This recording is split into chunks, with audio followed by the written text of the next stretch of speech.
01 Business Forum, l'hebdo, le débat. Allez, notre débat, on en parle souvent ici, mais justement, on va continuer à en parler parce qu'il faut toujours encore sensibiliser, rameuter un peu les jeunes vers ces métiers de l'IT. On va en parler avec Joël Courtois, directeur de l'EPITA. Bonjour. Bonjour. Joël, merci d'être avec nous. Alors l'EPITA, c'est 250 élèves diplômés qui sortent par an, bientôt 600. Bientôt 600. Bientôt 600, voilà. Voilà, la croissance s'est faite, l'ouverture de sites en région, le recrutement a commencé il y a 2 ans maintenant en région. Et puis donc, des ingénieurs informaticiens, pas mal en cybersécurité. L'EPITA est assez réputé dans ce domaine. On joue sur tous les domaines de l'IT, la cybersécurité, l'intelligence artificielle. Et j'imagine qu'il faut les retenir parce que dès la 3e ou 4e année, ils sont un peu attirés. On vient les chasser. Il y a un appel de la France et de l'étranger. Oui. L'analyse de données marche très bien dans les GAFA. Ils savent repérer des jeunes 1 an ou 2 avant la sortie des études, de leurs études et leur envoyer des propositions en leur disant dès que tu es prêt, nous on te prend. Ah ben voilà. Eh bien, oui, je pense qu'ils n'ont aucun mal à trouver un job en sortant. C'est pas le sujet. Le sujet, c'est justement trouver ceux qui vont rentrer. Voilà. Et avec nous pour en parler aussi, Martial Floucault de la PNRD. Vous êtes fondateur de Humancraft. Alors, dites-nous. Humancraft, c'est l'intermédiation entre différents acteurs du numérique. Voilà, comment vous fonctionnez aujourd'hui? Humancraft a vocation à mettre en relation les meilleurs cabinets de conseil de France avec les clients les plus intéressants, avec les projets les plus innovants, et on met en relation effectivement leurs salariés avec les opérationnels de ces métiers. Donc, de la même manière qu'une agence matrimoniale va permettre à 2 parties de se rencontrer, on fait exactement ce travail-là dans le métier du numérique. Et aujourd'hui, en nombre de SN qui font appel à vous? Aujourd'hui, on a 180 sociétés qui sont référencées et on a une 40aine de clients qui font appel à nous au quotidien pour leur trouver les meilleurs experts. Et donc, c'est du stress au quotidien, on le disait, pour trouver ces compétences? C'est un marché extrêmement tout le monde, évidemment, recherche les meilleurs. Les meilleurs, et puis le même profil en ce moment. Alors on parle d'intelligence artificielle, on parle autour des data, on parle de cybersécurité. Alors au départ, comment on fait aujourd'hui, Joël Courtois? Donc on rappelle, l'EPITA, c'est un cursus en 5 ans, il y a une prépa intégrée, ou alors on peut l'intégrer en 3 ans si on a fait d'autres IUT, quelque chose avant. Mais comment on fait déjà pour les attirer vers une école d'ingénieurs? Parce que bon, il y en a qui naturellement ont envie d'aller faire de l'informatique justement, mais justement comment on leur dit, mais chez nous on fait pas que de l'informatique?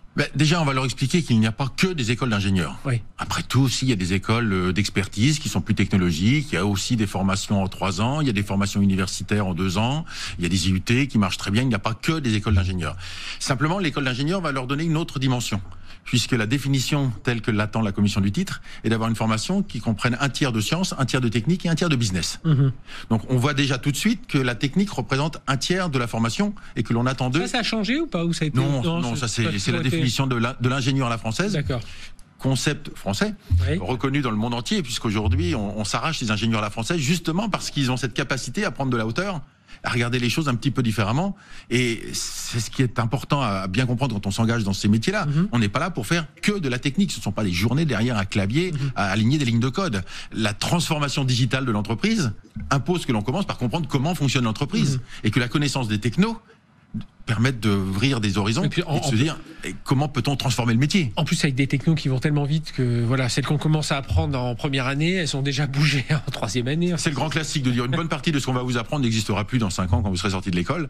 Et là, c'est un aspect plutôt de pédagogie. Comment faire pour enseigner des jeunes, à ces jeunes, en leur expliquant que ce qu'ils apprennent va disparaître, mais en ayant une forme d'apprentissage qui fasse qu'ils soient toujours en éveil, en mode curiosité, et qu'ils trouvent intéressant l'inconnu. Qu'on ne soit pas dans le mécanisme, mais ça je connais pas ce langage, je connais pas ce système, je connais pas ça, je sais pas faire. Mais qu'au contraire, leur dire, il y a quelque chose de nouveau, je connais pas, qu'est-ce que c'est, comment ça marche, j'y vais, je vais voir. Et ça garantit la pérennité de la formation. Et alors, comment on fait pour justement leur dire, il y a un tiers technique, il y a un tiers business aussi, donc un tiers de sur l'entreprise qui... On le met en œuvre, on le met en œuvre dans les enseignements, dans la transmission de connaissances et puis surtout dans l'acquisition des compétences. L'objectif à la fin est d'avoir les compétences attendues de l'ingénieur. Donc ce sont énormément de mise en situation, de travail d'équipe, de travail avec d'autres écoles, d'autres formations, travailler avec des designers, travailler avec des gestionnaires. Ils sont suffisamment éclairés les jeunes aujourd'hui quand ils sortent soit du lycée, soit de prépa, soit de tout ça. Ils ont une idée beaucoup plus claire de. Ouais. Donc là, il y a un vrai travail à faire. Ils ont le nez dans le guidon. Ils sortent de prépa, ils sortent du lycée. Aujourd'hui, on ne voit pas arriver des jeunes se disant j'hésite entre plusieurs métiers qui me passionnent. On voit arriver surtout des jeunes qui disent je ne sais pas ce que je veux faire. Ouais. Mais le numérique dans son ensemble? On en parle. Et visiblement, il se passe des choses, on a envie d'y aller. Et très clairement, pour recruter, on joue sur des effets waouh. Pour recruter, on va sortir nos derniers travaux en intelligence artificielle, en réalité augmentée, on va faire décoller des drones, on va avoir des systèmes assez originaux qui leur font dire je serais capable de faire ça quand je vais sortir de l'école. Et à partir de là, la mécanique démarre. Oui, c'est ça. Il y avait une étude, justement, Job Teaser, qui a fait une étude avec Ipsos. 1 jeune sur 2 ne sait pas ce qu'il veut faire en sortant du lycée. Et sachant que 85% des jobs de 2030 n'existent pas. Et puis, les lycéens aimeraient être mieux accompagnés. Alors, Humancraft, vous intervenez où? Et alors, comment vous pensez qu'il faut faire avec l'expertise, Martial Floucault, l'expertise que vous avez de ce marché, de tout ce qui se passe aujourd'hui pour attirer des jeunes ou des moins jeunes qu'on peut, vers lesquels on peut faire revenir vers cet univers du numérique qui est plus large que le seul développement, codage et algorithmes? Alors nous, effectivement, on travaille principalement avec ce qu'on appelle les ESN, les entreprises de services du numérique. Aujourd'hui, en France, il y en a 26 000. Donc effectivement, 26 000 sociétés pour trouver les meilleurs talents, c'est compliqué. Donc aujourd'hui, il y a un point qui est important, c'est que c'est plus le salaire qui va attirer le collaborateur. C'est clairement tout ce qu'on va lui proposer autour, ça va être son évolution de carrière et principalement c'est le projet. Quand ça rentre à peu près dans sa fourchette de salaire, il va pas aller négocier les 100 ou 200 euros. Non, parce que globalement il sait très bien qu'il aura ce qu'il souhaite avoir à partir du moment où il va prouver sa compétence et son expertise. En revanche, ce qui va être important pour lui, c'est sa capacité de travailler avec des pairs, des gens qui effectivement ont la même passion que lui et trouver clairement le projet de ses rêves. Donc ça c'est vraiment le sujet qu'on va essayer d'accompagner avec Humancraft et l'ensemble de nos partenaires, c'est de dire effectivement il y a les compétences et il y a l'aspect ce qu'on appelle soft skills. Oui, le savoir-être. Le savoir-être, exactement, parce qu'effectivement, savoir-faire, c'est bien, mais avec le savoir-être, c'est quand même beaucoup mieux. Et quand on arrive dans une équipe, le fait de pouvoir travailler avec des gens qui n'ont pas forcément les mêmes qualités, ça, c'est quelque chose qu'on recherche. Donc, sur ce marché-là, aujourd'hui, effectivement, vous l'avez dit, tout le monde cherche les mêmes profils au même moment. Donc, le modèle chez nous est très simple, c'est une fois qu'on a sélectionné un cabinet, on va comprendre comment il recrute, comment il accompagne ses collaborateurs dans leur évolution de carrière, comment ils vont être formés et effectivement s'assurer qu'ils choisissent bien leur mission. Il n'y a rien de pire pour quelqu'un qui fait 5 ans d'études d'arriver dans un cabinet et pas avoir le choix de l'intervention qu'il aura à faire, sans parler évidemment de tous les critères qu'on peut rajouter, 2 heures de chez soi, etc. Ça, ces éléments-là, on les prend vraiment en compte. Et on va faire ce travail pour l'ensemble de nos clients de matching en fait. Parce qu'aujourd'hui, un client qui recherche un profil, il reçoit 500 CV. Sur ces 500 CV, on va dire qu'il y en a 450 qui parfois sont à côté de la plaque. Sur les 50, ça demande une énergie et un vrai travail de sélection. Donc il va devoir valider effectivement les compétences techniques, mais rencontrer potentiellement sur ces 50, 20 ou 30 personnes. Et en fait, ce travail-là, c'est nous qui le faisons pour les tiers. Donc effectivement, on arrive à sentir l'essence et les besoins de nos clients. En plus, j'imagine qu'il y a le rôle dans certaines entreprises, dans beaucoup d'entreprises, même des directions achats, qui, dans l'achat des prestations intellectuelles, c'est pas toujours aussi simple, quoi. Ils ont des créneaux, enfin ils ont des fourchettes, des référencements, des échelles de référencement, enfin tout un tas de choses qui n'arrangent pas forcément le DSI de l'autre côté. Vous avez tout à fait raison. Et là, on vit une période assez magique parce que la plupart des grands groupes avec lesquels on travaille sont en train de revoir leur manière de consommer la prestation intellectuelle. Ouais. On se rend compte effectivement qu'avoir 200 prestataires, sociétés référencées, c'est très bien, mais quand on a une demande spécifique, souvent ces sociétés n'ont pas la compétence ou l'expertise. Donc ils sont en train de mettre en place un certain nombre de silos supplémentaires. C'est le cas de Humancraft, qui est un outil de sourcing. Donc en fait, on a la capacité aujourd'hui vis-à-vis de l'ensemble de nos clients de porter l'ensemble de nos partenaires, les 180 sociétés, sans que ces sociétés aient besoin d'être référencées, sans qu'elles aient atteint le niveau où, on va dire, la maturité pour être en direct chez ces clients-là.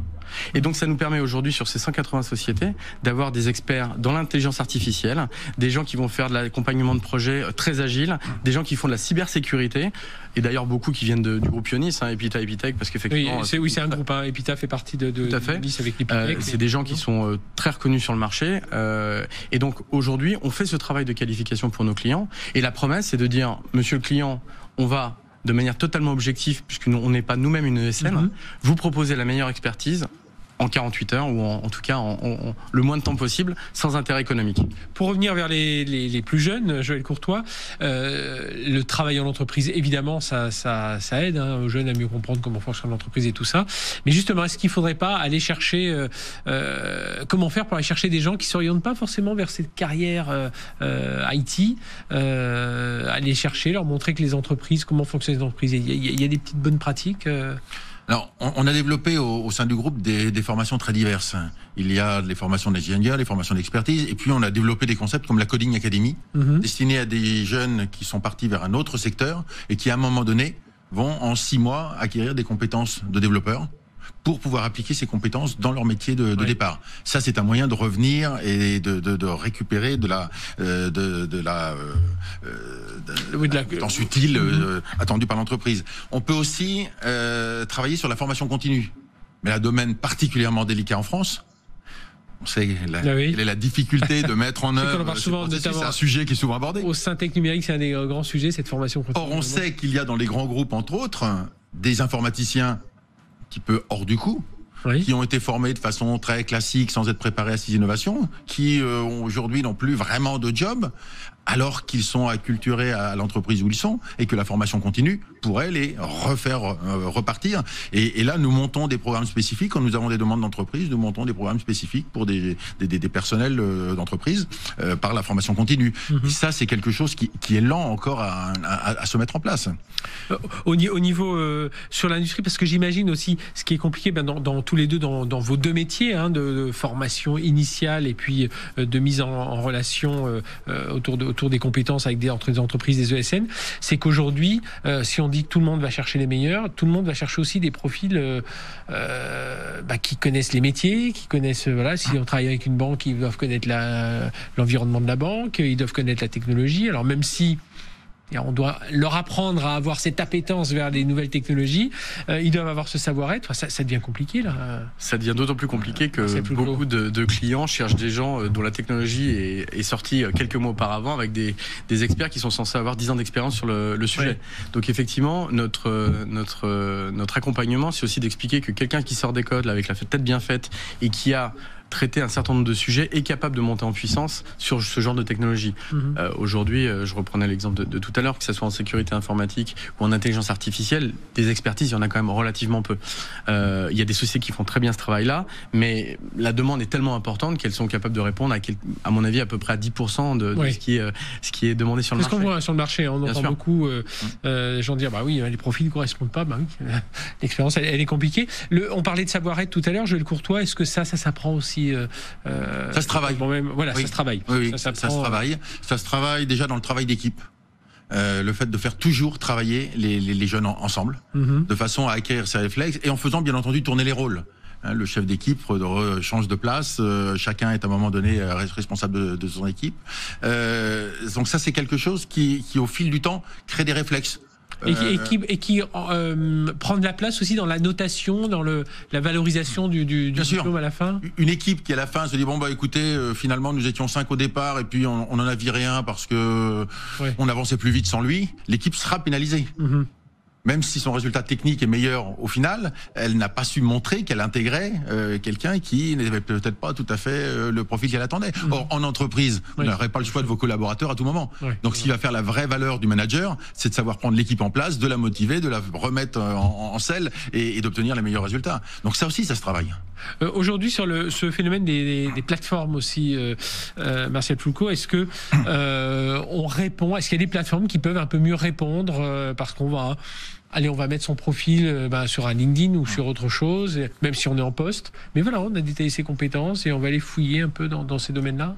Alors, en ce qui concerne les réseaux sociaux, effectivement, c'est une bonne cible. Maintenant, nous, les sociétés avec lesquelles on a plus de relations, c'est aussi les plateformes de recherche, d'expertise freelance, qui sont nos pairs, mais un peu éloignés de notre activité. C'est une vraie tendance, freelance. Oui, c'est une vraie tendance. La problématique aujourd'hui, c'est d'être capable de qualifier en fait ces profils. Parce que proposer effectivement 6000 profils Big Data, c'est super. On va toujours avoir la problématique pour l'opérationnel de trier dans ces 6000 profils le bon qui correspond effectivement aux compétences attendues, mais également à l'état d'esprit de l'équipe. Donc la difficulté, on se rend bien compte vis-à-vis de nos clients, c'est que une fois qu'ils ont utilisé ces plateformes, il y a quand même une petite frustration de devoir quand même, de manière chronophage, avoir ce travail de recherche, de qualification et d'entretien. Alors qu'effectivement, le fait de pouvoir utiliser ce qui existe depuis 35 ans, ce sont les cabinets de conseil qui ont une capacité quand même à recruter et à attirer les talents. À partir du moment où vous leur donnez accès à des clients chez qui ils ne peuvent pas être pour tout un tas de raisons, effectivement, ça leur permet de faire leur métier, c'est de recruter. Donc le deal, il est très simple, c'est que vous recrutez, nous on vous apporte les meilleurs projets. Mais on arrive à parce qu'après c'est bien de les recruter, mais il faut les conserver. Il faut les garder. C'est pour et ça puis sans les verrouiller, quoi. Faut leur montrer qu'ils sont un peu autonomes, un peu libres, mais bon, on aimerait bien quand même qu'ils restent. Alors en fait, aujourd'hui, il y a une vraie vague de fonds au niveau des cabinets de conseil, parce qu'effectivement, on va dire que les 20 dernières années, le marché était relativement stable. Aujourd'hui, on se rend compte que les ingénieurs qui justement font des études pendant 5 ans, ils veulent non pas un gros salaire, mais une reconnaissance. Ça, c'est clair et net. Et aujourd'hui, beaucoup de cabinets, justement, réorientent leur manière de fonctionner, comme des startups, comme des agences, et vont permettre aux collaborateurs, en plus de son intervention opérationnelle, d'avoir une vie au sein du cabinet, d'intervenir pendant des conférences, des meet-up, et voire même de pouvoir rentrer au capital de l'entreprise. Parce qu'effectivement, on ne travaille pas du tout de la même manière en tant que salarié, à partir du moment où on sait que on a une partie de son outil de travail. Et ça, aujourd'hui, beaucoup de sociétés ont compris ce modèle-là et sont en train de revoir leur organisation. Et vous le sentez aussi, Joël Courtois, chez les élèves, les jeunes diplômés de l'EPITA, ils ont la bougeotte? Alors, ils n'ont pas peur. Ils n'ont pas peur de se dire, je pars sur un projet. Je ne sais pas exactement ce qu'il va donner. Je pars sur une start-up, je pars sur quelque chose de très innovant. Si ça ne marche pas, je rebondirai sur autre chose. Donc il y a cette sécurité de se dire, quoi qu'il arrive, je peux rebondir sur autre chose. Mais effectivement, ce que vous évoquiez juste avant, les entreprises multiplient les initiatives pour être présentes le plus tôt possible dans l'école, de façon à se rendre visible et attractive. Nous avons créé il y a quelques années les PF2E, les projets de fin d'études pour l'entreprise, qui sont des projets qui se déroulent à cheval sur la 4e et la 5e année, où les entreprises viennent apporter une expertise, viennent apporter un thème. Elles travaillent avec ces jeunes futurs diplômés pendant toute cette année, de façon à leur donner l'envie peut-être de poursuivre en stage. Aujourd'hui, on ne fait pas de forum emploi, on ne fait pas de forum au mois de juin ou juillet pour leur trouver un job. On fait un forum stage-emploi au mois d'octobre, parce qu'on sait très bien que les choix, les mariages qui vont se faire là pour le stage de février, sera une pré-embauche derrière. Et aujourd'hui, même les entreprises américaines jouent le jeu de venir dès ce point-là, de dire on va vous proposer quelque chose.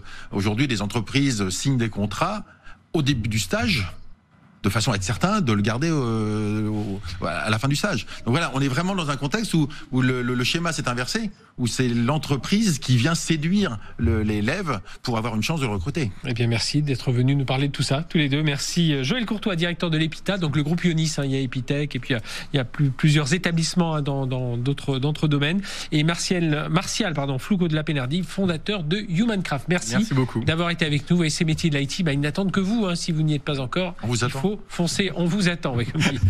Allez, à tout de suite, on va se retrouver avec notre start-up du jour, elle s'appelle Omix, et on va parler d'intelligence artificielle. À tout de suite.